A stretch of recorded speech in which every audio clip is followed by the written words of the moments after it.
स्वागत आहे आपलं कळमेश्वर न्यूज दरबारमध्ये।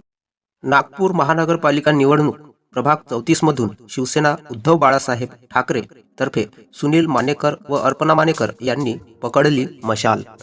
पकडले उभाटा शिंदे सेनाचं कसं बघता याला? उद्धव ठाकरे गटाचं कसं बघता? आम्हाला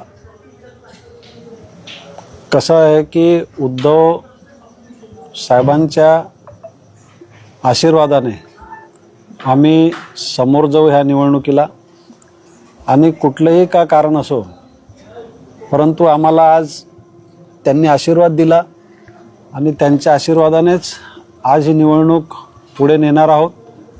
येणाऱ्या काळामध्ये ह्या 34 प्रभागामध्ये मशाल आणि फक्त मशालच ही धगधगावायची आहे, आणि कुठल्याच प्रकारची आता ह्या प्रभागामधून सगळे चिन्ह जे आहे मशालच्या शिवाय या चिन्हांना आम्ही निस्तनाभूत करायचं ठरवलेलं आहे। हे आमचं याच्या पाठीमागचं ध्येय आहे। ताई, काय म्हणाल तुम्ही? नेमकं संघर्ष खूप झाला, भाजपतर्फे उमेदवारी देण्यात येणार होती, मागणी होती, त्यानंतर एक उद्धव बाळासाहेब ठाकरे यांची शिवसेना तुम्ही निवड केली, कसं बघता याला? एकीकडे भाजपचं हिंदुत्व आणि शिवसेनेचं हिंदुत्व।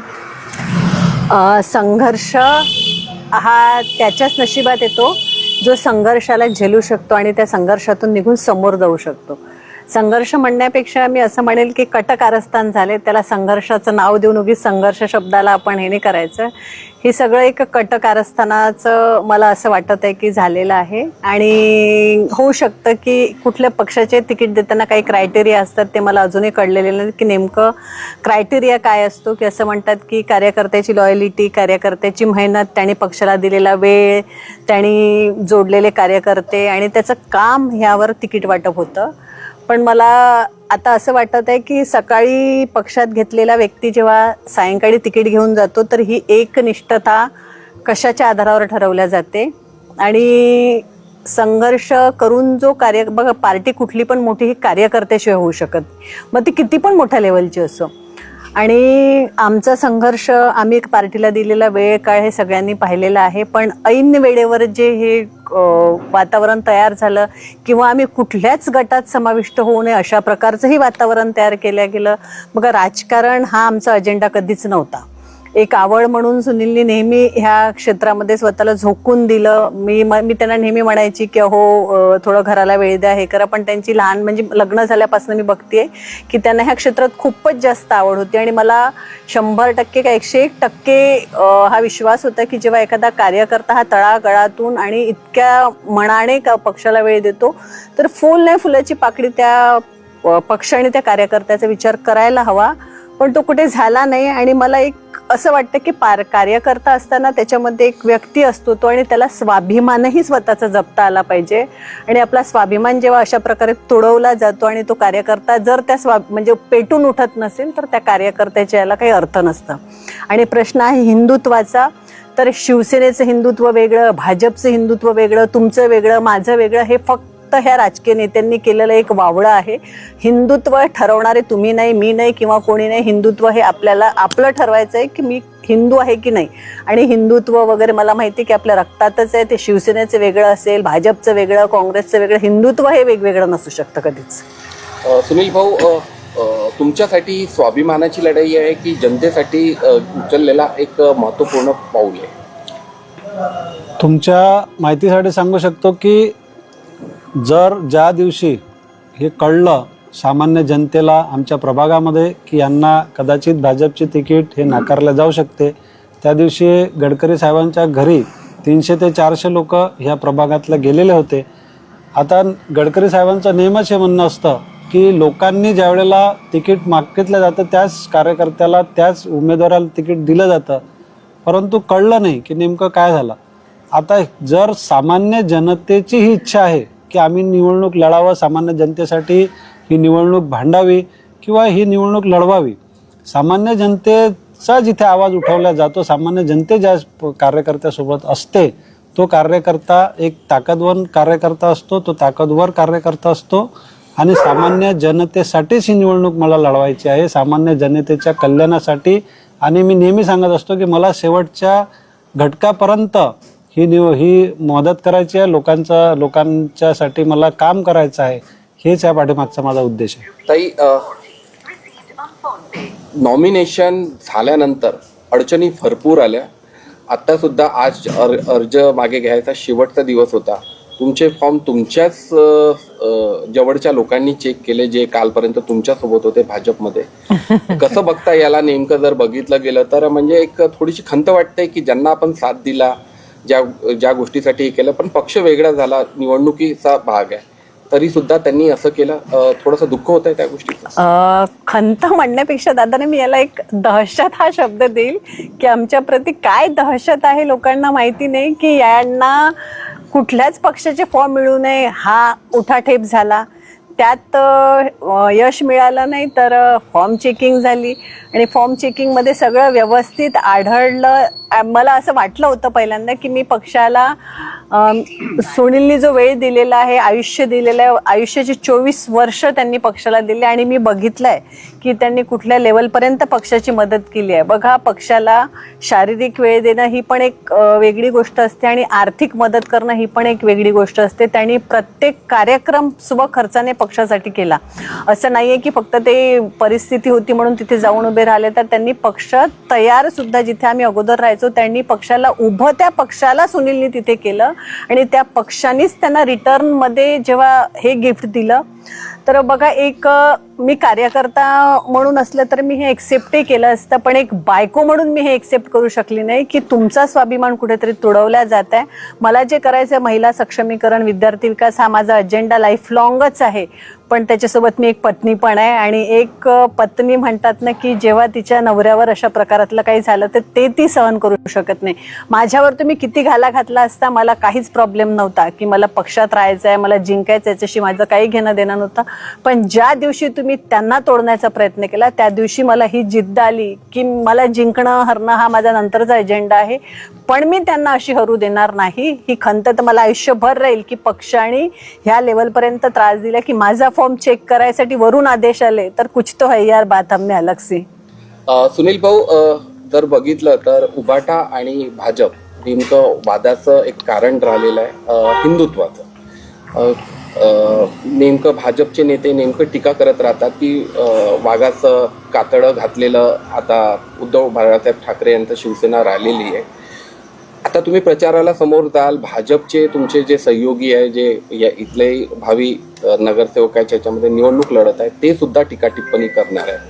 कसं त्याला समोर जाल आणि मानसिक अवस्था कशी राहील, काय म्हणाल तुम्ही?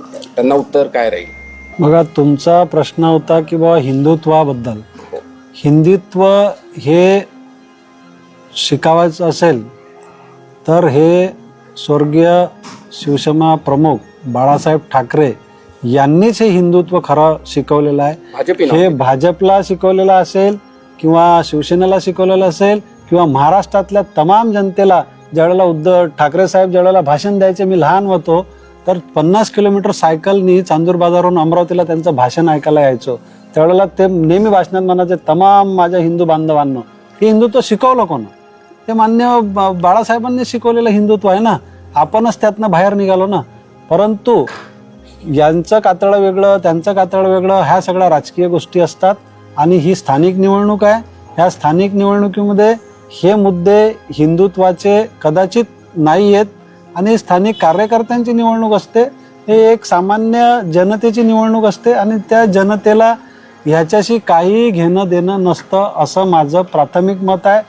तरी हिंदुत्व हे रक्तामध्ये भिनलेलं आहे, ह्याच्यात काही शंका नाही. ते मी भाजपमध्ये असो, उभाटामध्ये असो, उद्धव ठाकरे साहेबांच्या रक्तात हिंदुत्व नाही का? त्यांचं रक्त वेगळं, माझं रक्त वेगळं, भाजपचं रक्त वेगळं, असं काही वेगळं आहे का? सगळ्यांचं रक्त एकच आहे. आणि आम्ही ज्या सोशल ॲक्टिव्हिटी करतो, आम्ही जे कार्य करतो, मी माझ्या ॲडमिशनच्या फॉर्ममध्ये किंवा माझी पत्नी मानिनी सखी मंच ज्या वेळेला चालवते आणि आम्ही फ्री ऑफ कॉस्टमध्ये ज्या वेळेला महिलांना प्रशिक्षण देतो, त्याच्यामध्ये जातीचा कॉलम हा आम्ही हटवून टाकलेला आहे. माणसाने माणसाशी माणसासारखं वागावे, हे माझं नेहमी धोरण राहिलेलं आहे आणि त्या धोरणानेच मी पुढे जाणार. हिंदुत्व हे माझ्या रक्तातच आहे.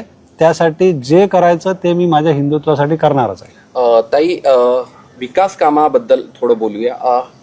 जर प्रभाग 34ची जनता दोघांनाही संधी देते तर काय मानस आहे आपला नेमका विकासाचा, आणि काय ब्लू प्रिंट आहे जर या क्षणी बोलायला गेलं? विकासाचा अजेंडा तर हा प्रत्येक नगरसेवकाचा ठरलाच असतो आणि नगरसेवकाचं कार्यच असतं ते की रोड, रस्ता, गटार, पाणी, स्वच्छता, कचरा, नाला हे तर त्यांना करायचंच असतं आणि हे आम्ही करू. आणि एक मला सांगायला आनंद होईल की आता दोघेही जण तर जोडीने करू जिंकून आल्यावर.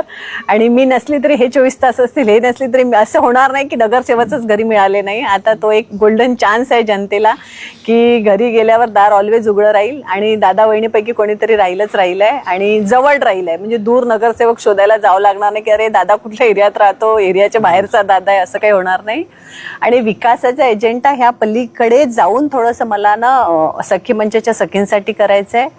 आणि माझे जे गरीब होतकरू विद्यार्थी आहेत जे सामान्य प्रवाहात यायची त्यांची इच्छा आहे पण ते येऊ शकत नाही शिक्षणाच्या अभावी किंवा पैशाच्या अभावी, तर त्यांच्यासाठी क्लासेस उघडायचे आणि विकासाची एक मशाल मला प्रभाग 34 मध्ये पेटवायची आणि ती नक्की पेटवू आम्ही दोघं मिळून. दादा, मागे जी पब्लिक जी बसलेली आहे, तुमचे सहकारी आहेत, तुमचे सपोर्टर आहेत, हे भाजपचे लोक आहेत की तुमचे वैयक्तिक लोक आहेत? काय त्याबद्दल माहिती?